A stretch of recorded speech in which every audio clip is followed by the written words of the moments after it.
Hello and welcome, book buddies, to Between the Pages with Divya. And today we have with us a voracious reader and author of Beneath Divided Skies, Natasha Sharma. Hi, Natasha. Hi. It's good to have you here, and I love how the tables have turned. Thank you so much. The hot So, seat. yes. So, before we explore as to what lies beneath the divided skies, let's dive into the author's life a bit. Right. So Natasha Sharma is a freelance software developer and she moonlights as a writer. She has been a voracious reader since her childhood and she always have a book or a Kindle by her side.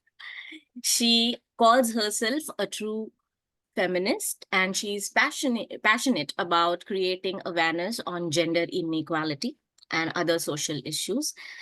And her stories have been published in several online magazines like Ishi, Reading Frame, Thinking Pen, Penmancy, among others.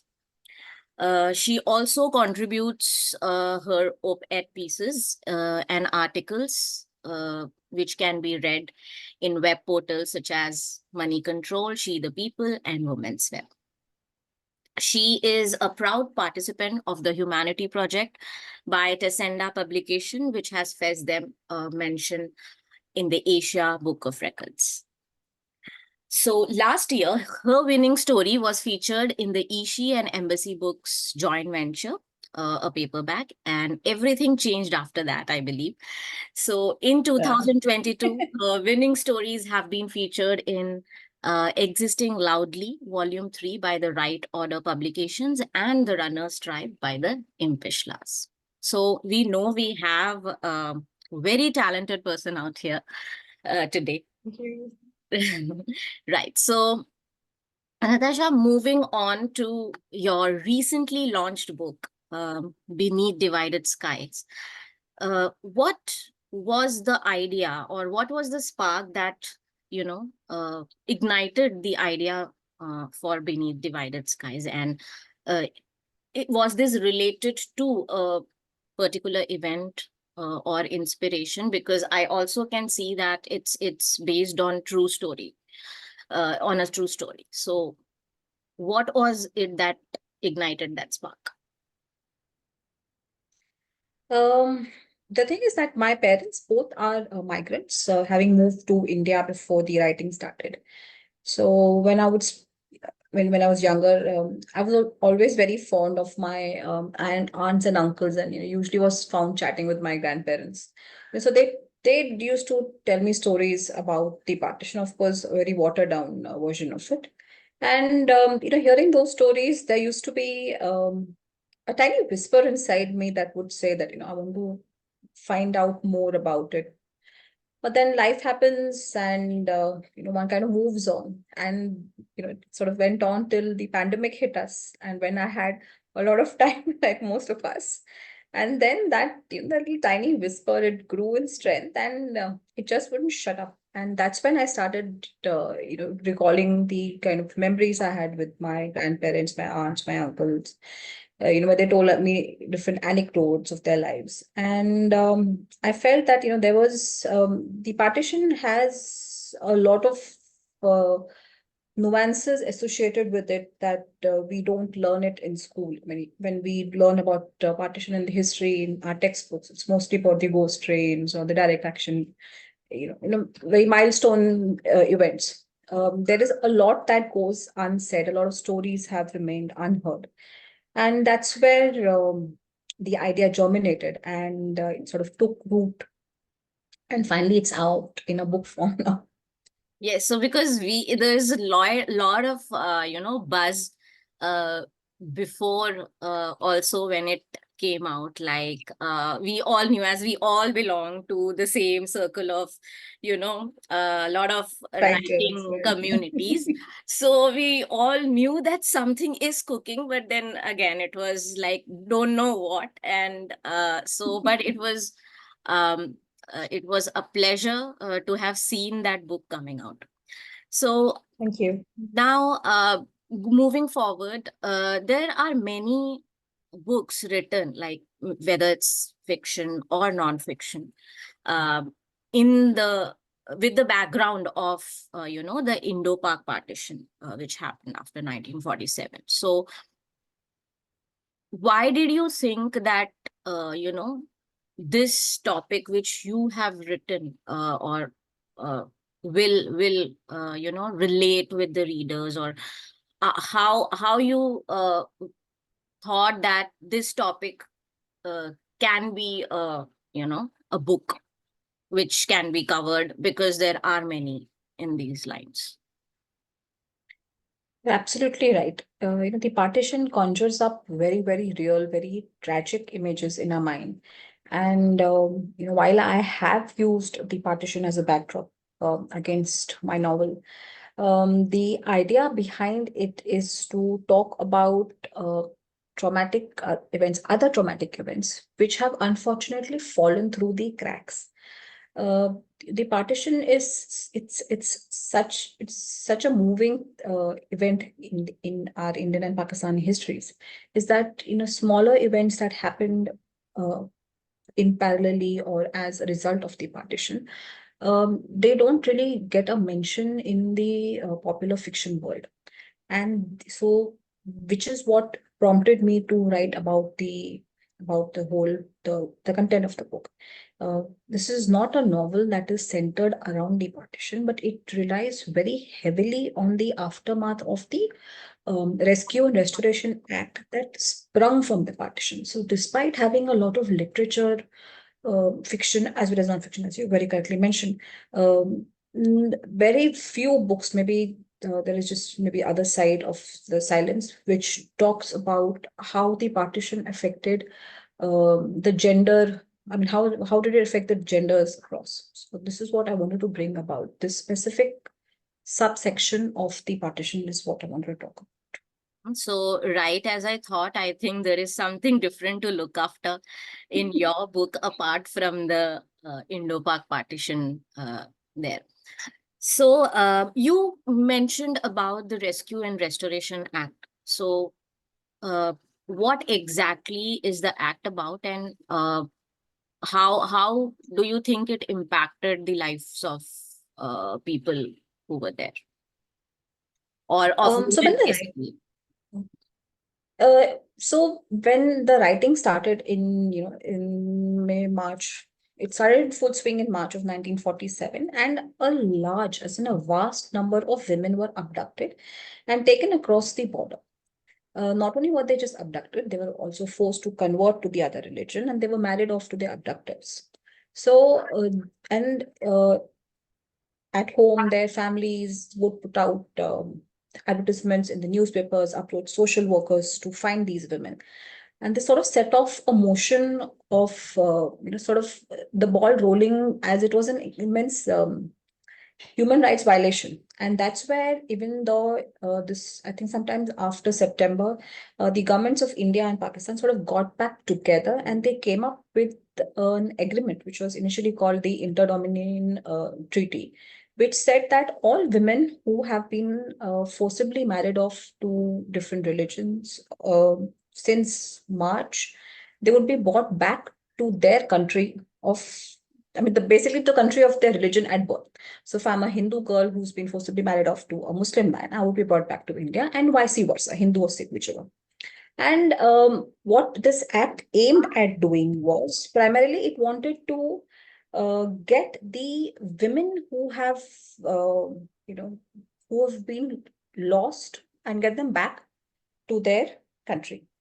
Uh, this when the initial treaty was written by India and Pakistan, our government of India launched a proper one called the Rescue Restoration Act of 1949, which, in addition to the women and the children, included young boys under 16 who had to be rescued and brought back to their country. And how it impacted women were, a lot of women were, being abused. They were being held against their will, forced to procreate, forced to live a life which they didn't want to choose and hadn't chosen, and they would have to be brought back to their country. So it had an impact. Whether it is a positive or negative one, we will have to still wait. I mean, it is something that we will have to discuss, as the session goes on. Yes, in lengths, because I believe it would have certainly, there will be a trauma associated to this as well. How getting married, I mean, forcefully getting married to a person of another religion, and then restoring them back to, because they have been accustomed to a certain lifestyle. So yes, I think Absolutely. that would have Absolutely. certainly had a lot of mental trauma, which we talk about in today's world, and I think those times it was never talked about. So I think the book highlights the stories of women involved in the rescue operation. So why was this aspect uh, chosen by you, or why was it important to you uh, about the partition? And we all know that that's why you wrote the book, but what was the what was it that it was so important for you to bring it out in a form of a book? So, the governments rather released the act that women should be brought back. But the men were not willing to give the women up. So each time the police would visit them, they would pass them off as sisters, hide them in the bathrooms, or hide them in different places. And women would not be rescued because they could not be found. So even though the governments had the agreement in place that they would not need a warrant to enter the house, they had jurisdiction to rescue a kidnapped person. How do you rescue someone when you don't know where they are? So this became a big problem that Indian government and Pakistani government realized that men are not giving the women back.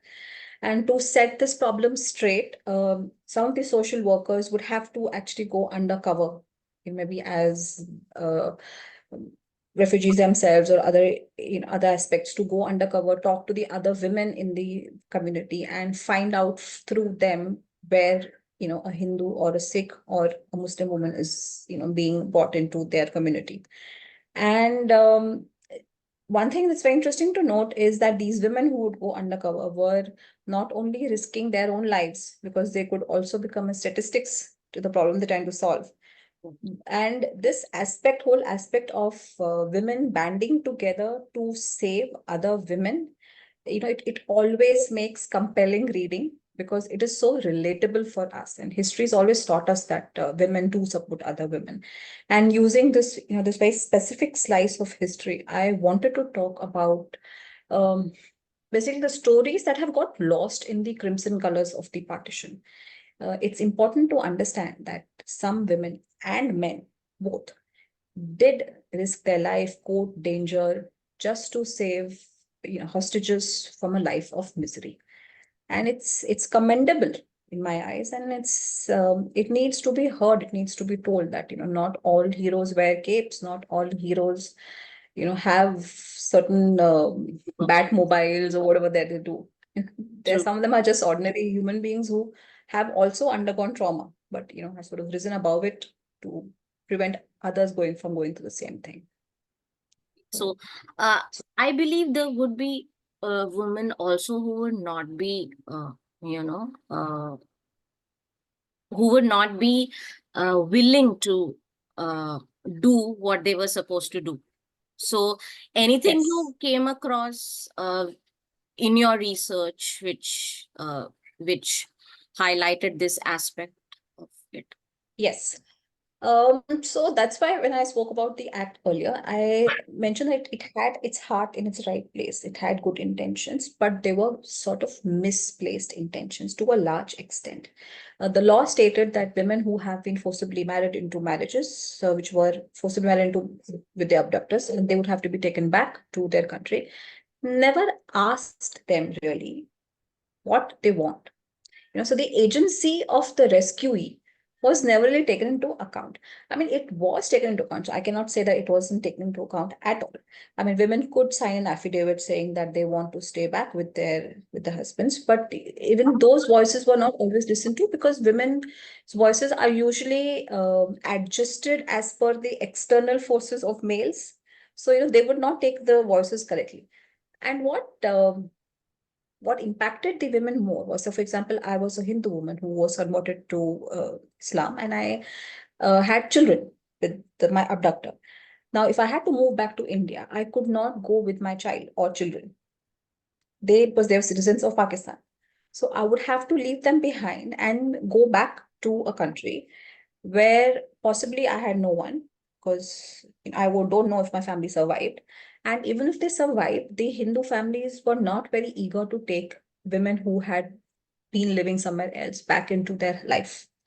So while the act was, it was a lifeline for a lot of women, there were cases when women didn't want to go back, because for them, being uprooted once in their life, settling again, growing roots again, and then again being uprooted into a life somewhere else, was like a second kidnap. True. It was the same thing happening to them again, and they had no control over whom they married, where they stayed, whom they stayed with. So while the act did do good, it also did injustice to some women.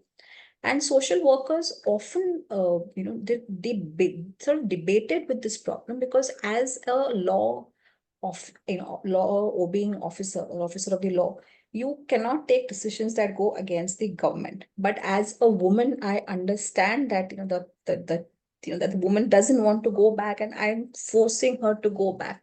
So there were cases of them losing women, where women used to go back to their lives where they were. So, and it not only stops here, it goes on to even where cases where women who initially wanted to stay there, but their husbands were abusive. So when they would come back to India, their citizenship was under debate. If their husbands divorced them, the citizens ships were under debate. So it sort of gave rise to a lot of debatable questions where the government did not take consideration of case by case. It was a blanket law which applied to everybody. All women have to get up and move to their country, whether they want it or not.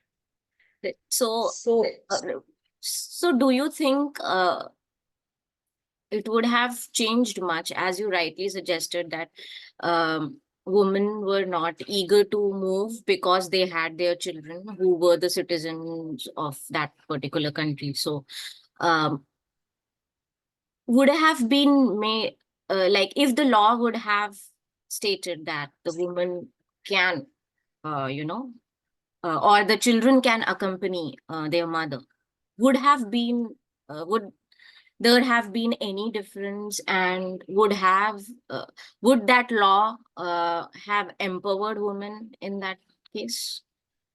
to a large extent, yes, because what I mean, this year I've given an example of women who have had given birth already. There were some women who were pregnant, Mhm. and there were some women who were pregnant beyond the age of abortion. So even though abortion in 1947 was illegal, it was still being conducted with under the government's blessings. So women whose abort could be aborted were forced to undergo abortions, and women who were not of that were beyond that age had to give up their children and in orphanages. Okay, so it doesn't stop only by leaving the children. You also either give up I mean, you basically give up the child in any form, whether the child is living or in utero. So, if the government had given some level of agency or some level of choice making to the women, or maybe possibly left it to the social workers to take it on, case by case kind of a thing, it would have been successful. At least it is right now, it is poised at a juncture which it sort of is up and down. It's an It imbalance. depends. Yeah. Yeah. So if they had maybe taken into consideration the women's choices, it could have had a better, uh, and we could have judged it better. I mean, see, we are judging it we have to also remember that we are judging it from a time I where we have had hindsight. correct. Hindsight was 2020. Correct. In that situation with people moving out, governments scrambling to, settle the migrants. Now that is not a major issue, but it is an issue. Okay. The underlying problem with in my eyes, with the idea was that it is a very patriarchally driven law because it doesn't take into account that women would undergo Yes. separation again. So while it was right to a large extent, it should have been more flexible, is what I feel. Great. So, one of the things that makes, a book special is its characters. So, what makes the characters in your book, Beneath Divided Skies, unique and at the same time relatable to everyone? They are women like you and me. They are women like you and me who've lived in a different era. There's Satya, Preeto, Santosh, Amrita, Prerna, amongst the others. They were just ordinary women who were living an ordinary life. They went about their lives the same day, the same kind of duties that women underwent at that point in time. And suddenly, for them, like a switch goes off or on, life just sort of changed. And, these were women who have undergone hardships they didn't ask for. But despite that, they assimilated the pieces, of their lives to make something out of it. Uh, the kind of circumstances of their lives, the atrocities they faced, are something as women that you and I are always aware that there is always danger. Less degrees in comparison to what they face, but there's always danger in their lives. So that makes them relatable to us because we understand that despite having a mind of our own, we've always we always have to be not servile, but maybe subjugated to some extent. And in their lives are not very different from ours to a lesser degree, because it is what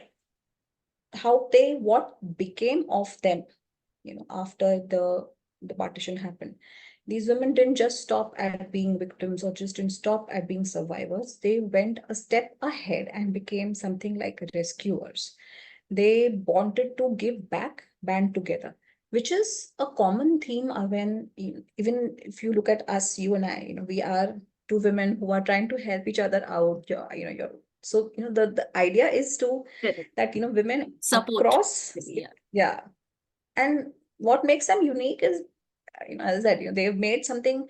They just didn't stop at being survivors. They want to do something else, and the kind of circumstances they have undergone is very different from the kind of lives that you and I live right now. True, very true, I guess. And though the circumstances have changed, though the situations have changed, the era is different, but I still feel The women, problems are the same. yeah, women, again, Diluted, there's a long way to but same. go. I still feel that. Yes. So, um, the setting of a story is generally a character itself. So, how did you craft, you centered these characters and you crafted an atmosphere of the partition around that. So what kind of a role does this play in your story? So the partition is a cause and effect situation. Had the partition not happened, the conditions of women would not have been that bad, or maybe not have worsened that much, and the agreement would not have been drafted.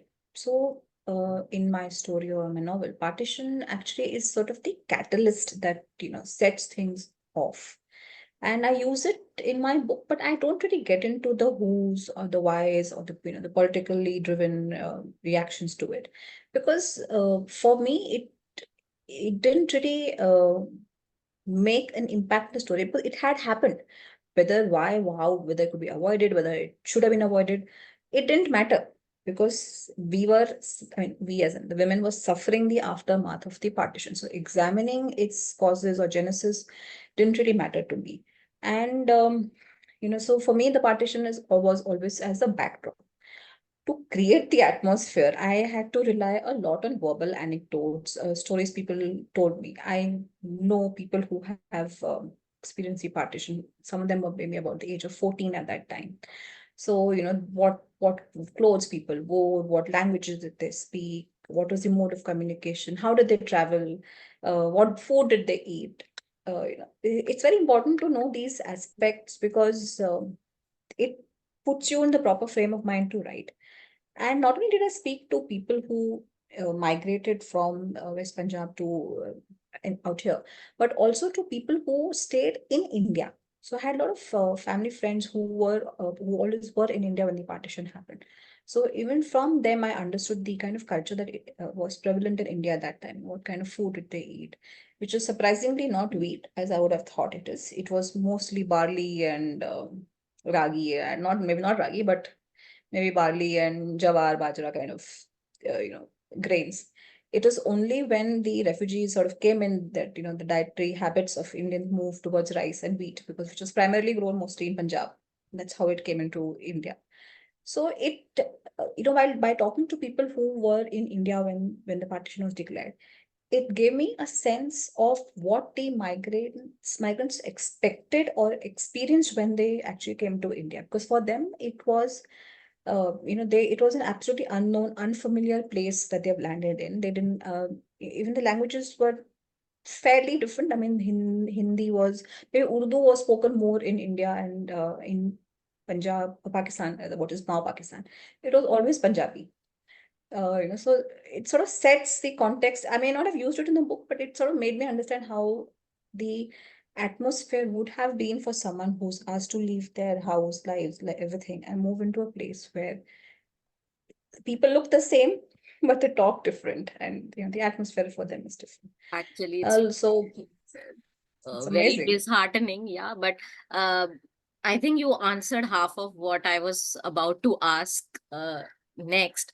So, uh, just wanted to know maybe a bit more in detail as to historical fiction like these would require a lot of research. And though you stated some of the uh, the process which you took towards the book, so what was it and how did you uncover any surprising facts about the partition in this book particularly?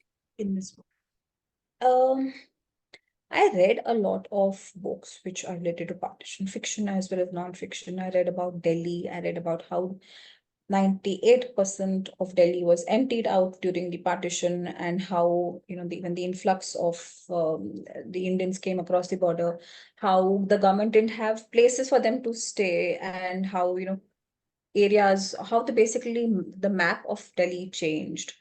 And this is important to understand because now that I've used it in the book, it is just important to understand because it sort of makes you, puts you in the situation that is happening.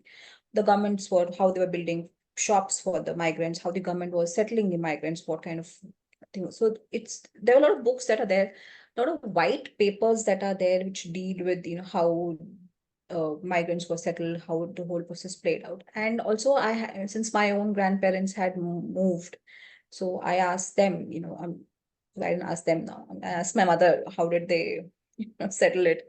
Um, this gave me a very interesting insight. And when you talk about what I discovered something which was very interesting is the people who actually migrated, the first and possible second generation who migrated from Pakistan to India, did hate the Pakistanis. They didn't think that they were someone who were different. The kind of jingoism that we see now, it came in about a little later. So for that first generation, they still thought of Pakistan as their home, and most of them believed that once the dust would settle, they could go back to their homes. So it's very sad in a way, but the simplicity and the unwillingness to blame the other side were two surprise factors that came in. And the one that touched me the most was, I'm a Punjabi, and I've always stayed, brought up in born brought up in Bombay.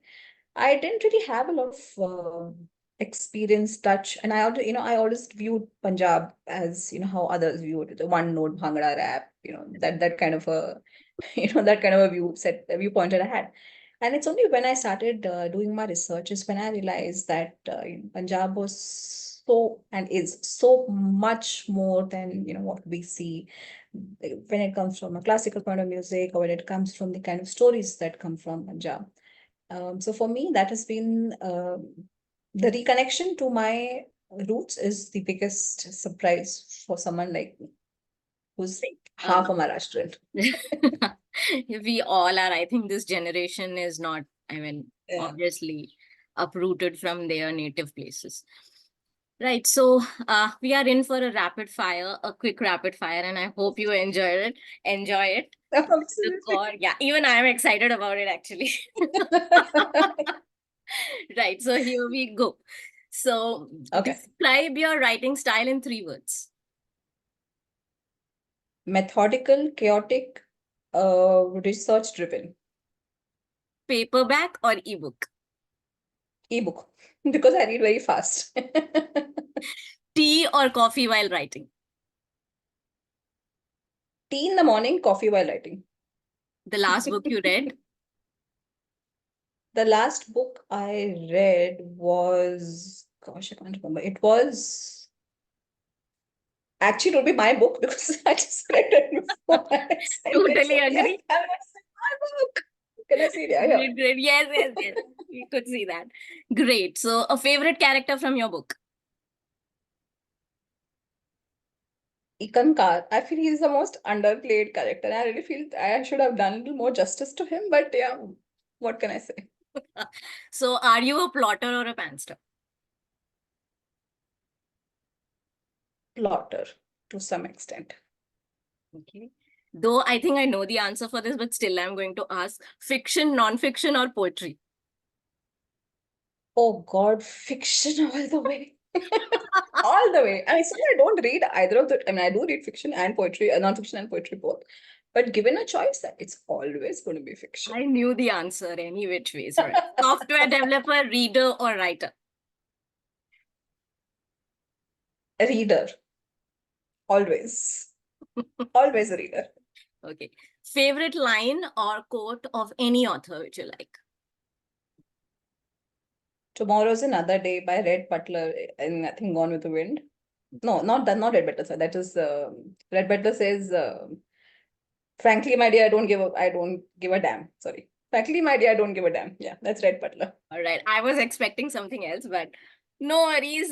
I thought I would get you to, uh, quote those lines from Amrita Pritam, uh, which you quoted. Amrita Pritam is she's an essence. She's like the fragrance in the wind. Yeah. You can't capture her words. Yeah. You just But feel I her would love to words. hear that, Punjabi line. मैं That, तेन फिर मिलांगी. yes, yes. I would है love किस तरह my Punjabi is really bad, so I would be possibly offending your reader, right? I mean your listeners, sorry. No, I don't think so. I don't think so at But all. yeah, मैं तेन फिर मिलांगी. Oh my God, that is it's Right. goosebump good. Great. So, now Beneath Divided Skies explores themes of love, loss, and resilience. So, was there a particular message you wanted to convey to your readers through this book? Yes. What I wanted to tell people was that, and I think there is one character called Prerna who even says this, and it is this one line that I really love where she says, "The partition changed your life, or but don't let partition took away everything from you. Don't let it take your life." And for me, that was something which was very interesting. That a lot of things happen to us, a lot of events are out of our control, and there are times when we can't fight back, so we just sort of retrospect or go within ourselves, but never give up. It's just not an option. Just don't give up. You have setbacks, you feel the days and everything has got has sort of crashed around you, but don't give up, and always help someone out who may or may not ask you for help. And that is the most important thing, to recognize someone who's in need. and sort of band together to help women, and not that you can't help men also. Men also, there are some men who are really, and even in this book I talk about this, men who may be offenders, but they're not always the bad ones. There were men who did take a lot of dangers to save women. So save people and never give up. For me, never give up is one of the most core themes that I've tried to show through Satya's life. Thank you so much, Natasha, for joining in and, giving us the behind the scenes beneath divided skies. And I hope our readers will go through the book, and I can assure you that it's going to be one of a kind. So please do read the book. If you can show the book again, the book cover, Natasha, it would be great. Yes, do get it from Amazon, Beneath Divided Skies, from by Natasha Sharma. Thank you so much. Anything you want to tell your readers? The last message from your side. Sometimes often I hear people say that they can't go beyond 2,000 words or 1,500 words. It's just the fact that you sit down and write, and once you break that mental barrier, words will just flow. So don't be restricted by what you think you can't do. Do it. So that's it. That's all I would say. And thank you so much for having me here. This is my first session as an author, so I'm very excited about it. I am too. It's first, I think, for me as an interviewer this side. So Oh, that's amazing. yes, yeah. So loved it, thoroughly loved it, and I Thank hope you. that your books makes a difference, and may all the good wishes for it to become a bestseller. Thank you. Thank you. Thank Thank you you. so much, Natasha. Have a good day, and all readers You do too. buy the book. Till then, bye bye. Bye.